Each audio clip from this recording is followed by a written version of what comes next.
students of journalism who were fascinated by the question of how you cover this. And one of the things that I had the unfortunate duty of reminding them of was that the Israeli government won't let journalists like Matt Fry into Gaza.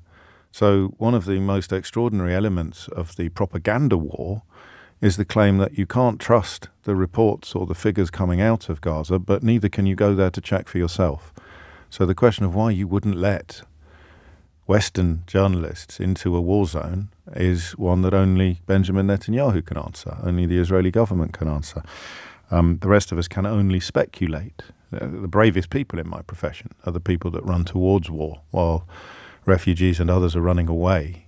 But they're not allowed to run into this war. In fact, I mean, arguably, some of the people that get into Gaza under the auspices of the Israeli government end up being little more than propagandists for that government, because what they should really be doing is saying, sorry, I can't possibly accept that invitation until my colleagues who are currently being prevented from reporting honestly are allowed to report honestly. And those kind of people are, of course, the ones that are often to be found whining and bleating about freedom of speech, silent upon the inability of British journalists to get into Gaza, but very, very loud upon the threats to their own freedom of speech. It's a bizarre place to have ended up, but obviously not one that you can end up in honestly. So I mean, I think that's part of the reason we don't talk about it as much as we might, because the death toll is now unconscionable. I don't have any problem with where we were at the beginning of this conversation. Morally, it was clear after October the 7th, after the disgusting atrocities of October the 7th, 1,200 people dead, hostages still being held. It was clear that Israel had to do something, and it is not the job of commentators to determine what that is, specifically or precisely.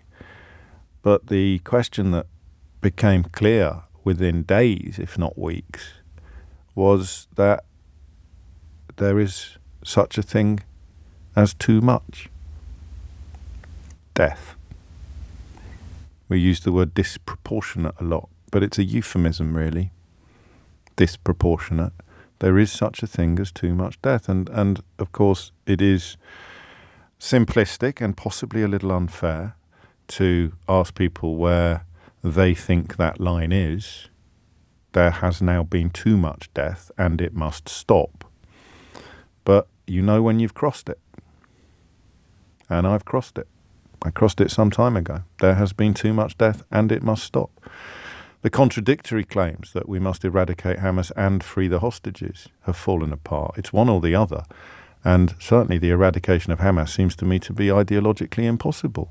How many young Palestinian people are currently being radicalized by the killings of their family? How many?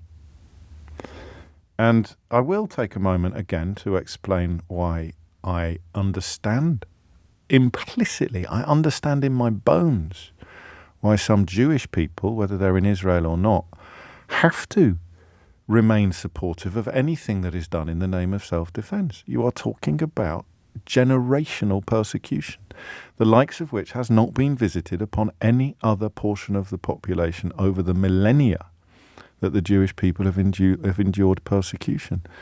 It is not hard for me to grasp why some people think every single bullet fired and bomb dropped by Israel, every single Palestinian death is not just a price worth paying, but an actively necessary and desirable consequence of defending Israel against the existential threat that organizations like Hamas pose.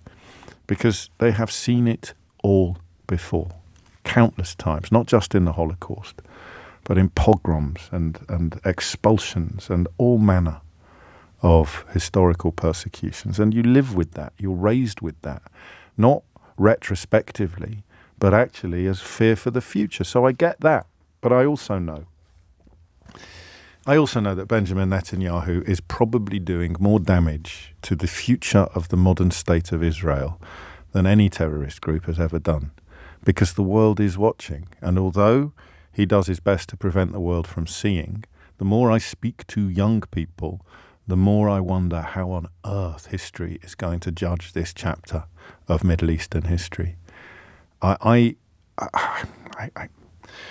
I have some fairly heated arguments with people in not now in defense of what Israel is doing, but in defense of Israel's historical commitment to defending its borders, to defending itself. I explain to people, I lean to the left on most issues, and therefore a deep suspicion or animosity towards Israel is fairly commonplace. Not to the point of anti-Semitism, as a lot of Jeremy Corbyn's followers sadly fell, but to the point of almost endorsing a notion of double standards, almost saying to people, no, you don't understand. Israel is different. Israel has to defend itself in a way that other peoples, never mind territories, have never had to. But the more I talk to young people, the more I struggle to stop worrying about what this is going to do to Israel in the years to come. What you do as a defender in the face of this carnage, in the face of today's refusal to contemplate a ceasefire. The ceasefire offered by Israel is a hostage swap, and then we'll start bombing you again. It's not really a ceasefire at all.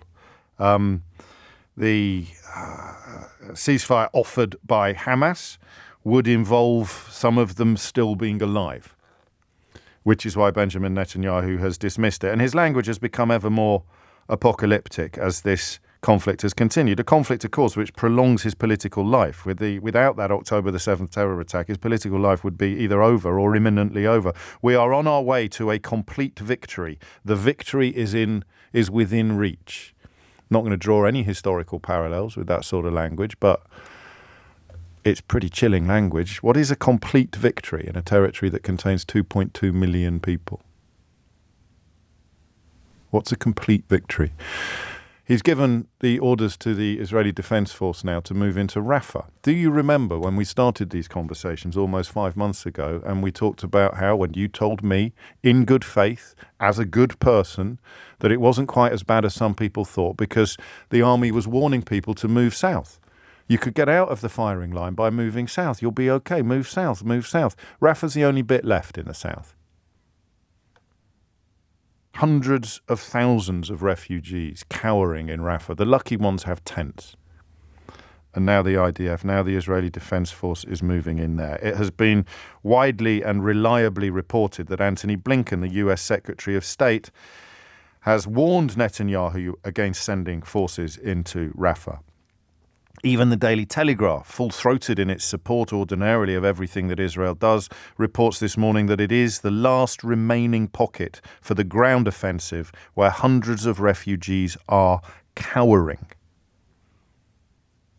And Netanyahu's response is there will not be any sector in Gaza that will not be covered by the Israeli offensive. There is, in other words, no limit upon how many civilians can and will and must die in Benjamin Netanyahu's mind in pursuit of what he ludicrously describes as a complete victory.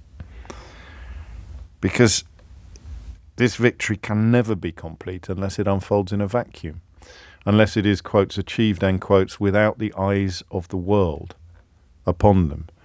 2.2 million people who cannot get out. And by all means, lay some of the blame for that upon the Egyptian government. But the Egyptian government isn't killing them, or blowing up their homes, or displacing them, or relocating them, or preventing them from getting medical help because the hospital's in pieces. And the more you talk about it, the more you understand why the Israeli government would be so desperate to keep British journalists out of Gaza. It's bad enough working with what we do know, and I fear we don't know the half of it. And I stress that this conversation is weighted towards concerns about the future of Israel, but that is not in any way to diminish, dismiss, or forget the incomparably worse current experiences of the people of Gaza. But that's how I want the conversation to unfold today. I want to know how many people share my fears that this will shred Israel's international reputation. For younger generations, and possibly older, there may well be no way back from this. You try and explain to an informed, compassionate 18-year-old why Israel is doing what it's doing and get back to me. It was hard in October. By the end of October, it was hard to do that. By the end of November, it was very hard. By the end of December, it was getting close to impossible. At the end of January, it was impossible. You know what teenagers are like. You know what intelligent, inquisitive, curious people are like, whatever their age. Yes, but why? But why are the... But... So that's my fear. That's my fear. Is that beyond and behind the unconscionable killing of countless Palestinian people, Benjamin Netanyahu is doing untold damage to the future of Israel. Tell me I'm wrong. On 0345 60 60 973 is the number you need. Or tell me I'm right and how that makes you feel. Because I mean, I talk about this off air more than is healthy, perhaps. But you kind of have to. And I can't see any analysis other than the one that is almost unbearably pessimistic.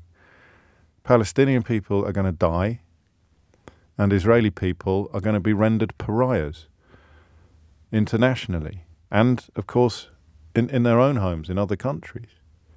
And the consequence, the responsibility, lies entirely with Benjamin Netanyahu's government, a government that contains politicians who happily talk about dropping nuclear bombs on the Gaza Strip, while anybody offering up a scintilla of sympathy for the 20-odd thousand people who were already dead is harangued in some quarters for not first making it clear that they condemn Hamas. Let me just have a quick look at my inbox, just to show you. Here you go. Your ridiculous view appears to be atrocities on 7th of October. Yes. Everything that Israel do ever, evil. So that is someone who's listened to the same 12 minutes of radio, the same 13 minutes of radio that you've listened to.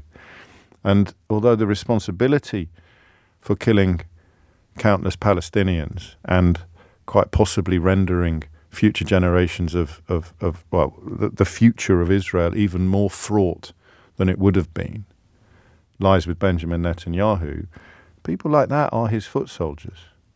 People like that are his foot soldiers. Attacking this commentary, this description of reality that comes from a place of deep concern for the future of Israel, something that will offend the families of Palestine. How dare you be worrying about the future of Israel while our family is, we don't know whether they're alive or dead. They're living under canvas.